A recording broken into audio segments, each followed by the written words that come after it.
جن لوگوں نے کہا کہ ہمارا پروردگار اللہ ہے، پھر وہ اس پر قائم رہے، ان پر فرشتے اتریں گے اور کہیں گے کہ نہ خوف کرو اور نہ غمناک ہو، اور بہشت کی جس کا تم سے وعدہ کیا جاتا ہے خوشی مناؤ۔ ہم دنیا کی زندگی میں بھی تمہارے دوست تھے اور آخرت میں بھی تمہارے رفیق ہیں، اور وہاں جس نعمت کو تمہارا جی چاہے گا تم کو ملے گی، اور جو چیز طلب کرو گے تمہارے لیے موجود ہوگی۔ یہ بخشنے والے مہربان کی طرف سے مہمانی ہے، اور اس شخص سے بات کا اچھا کون ہو سکتا ہے جو اللہ کی طرف بلائے اور عمل نیک کرے اور کہے کہ میں مسلمان ہوں۔ اور بھلائی اور برائی برابر نہیں ہو سکتی، تو سخت کلامی کا ایسے طریق سے جواب دو جو بہت اچھا ہو۔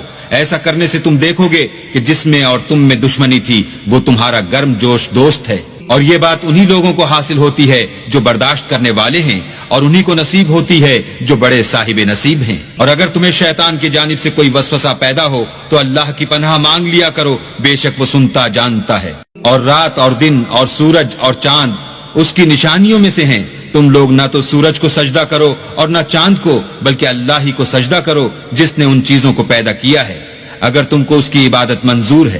اگر یہ لوگ سرکشی کریں تو اللہ کو بھی ان کی پرواہ نہیں۔ جو فرشتے تمہارے پروردگار کے پاس ہیں وہ رات دن اس کی تسبیح کرتے رہتے ہیں اور کبھی تھکتے ہی نہیں۔ اور اے بندے، یہ اسی کی قدرت کے نمونے ہیں کہ تو زمین کو دبی ہوئی یعنی خشک دیکھتا ہے، جب ہم اس پر پانی برسا دیتے ہیں تو شاداب ہو جاتی اور پھولنے لگتی ہے۔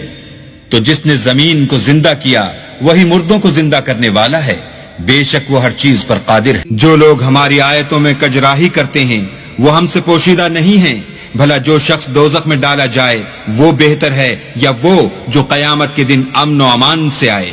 تو خیر، جو چاہو سو کر لو، جو کچھ تم کرتے ہو وہ اس کو دیکھ رہا ہے۔ جن لوگوں نے نصیحت کو نہ مانا جب وہ ان کے پاس آئی، اور یہ تو ایک عالی رتبہ کتاب ہے، اس پر جھوٹ کا دخل نہ آگے سے ہو سکتا ہے نہ پیچھے سے، اور دانا اور خوبیوں والے اللہ کی اتاری ہوئی ہے۔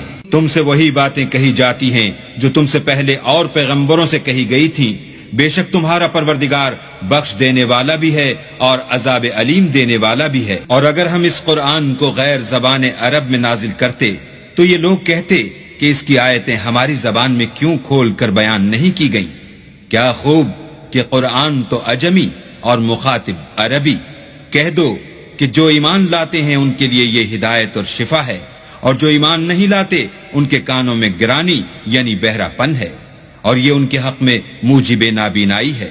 گرانی کے سبب ان کو گویا دور جگہ سے آواز دی جاتی ہے۔ اور ہم نے موسیٰ کو کتاب دی تو اس میں اختلاف کیا گیا، اور اگر تمہارے پروردگار کی طرف سے ایک بات پہلے نہ ٹھہر چکی ہوتی تو ان میں فیصلہ کر دیا جاتا، اور یہ اس قرآن سے شک میں الجھ رہے ہیں۔ جو نیک کام کرے گا تو اپنے لیے، اور جو برے کرے گا تو ان کا ضرر اسی کو ہوگا، اور تمہارا پروردگار بندوں پر ظلم کرنے والا نہیں۔ قیامت کے علم کا حوالہ اسی کی طرف دیا جاتا ہے، یعنی قیامت کا علم اسی کو ہے، اور نہ تو پھل گابھوں سے نکلتے ہیں اور نہ کوئی مادہ حاملہ ہوتی ہے اور نہ جنتی ہے مگر اس کے علم سے۔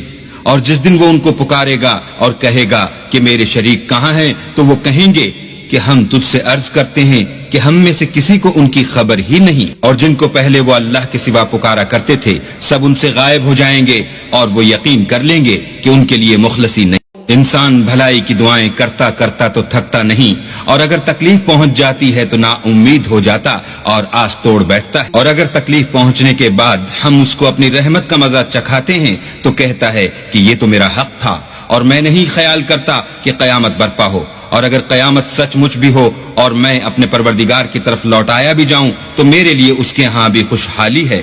بس کافر جو عمل کیا کرتے ہیں وہ ہم ضرور ان کو جتائیں گے اور ان کو سخت عذاب کا مزہ چکھائیں گے۔ اور جب ہم انسان پر کرم کرتے ہیں تو منہ موڑ لیتا اور پہلو پھیر کر چل دیتا ہے، اور جب اس کو تکلیف پہنچتی ہے تو لمبی لمبی دعائیں کرنے لگتا ہے۔ کہو کہ بھلا دیکھو تو اگر یہ قرآن اللہ کی طرف سے ہو پھر تم اس سے انکار کرو تو اس سے بڑھ کر کون گمراہ ہے جو حق کی پرلے درجے کی مخالفت میں ہو۔ ہم ان قریب ان کو اطراف عالم میں بھی اور خود ان کی ذات میں بھی اپنی نشانیاں دکھائیں گے، یہاں تک کہ ان پر ظاہر ہو جائے گا کہ قرآن حق ہے۔ کیا تم کو یہ کافی نہیں کہ تمہارا پروردگار ہر چیز سے خبردار ہے؟ دیکھو یہ اپنے پروردگار کے روبرو حاضر ہونے سے شک میں ہیں، سن رکھو کہ وہ ہر چیز پر احاطہ کیے ہوئے ہے۔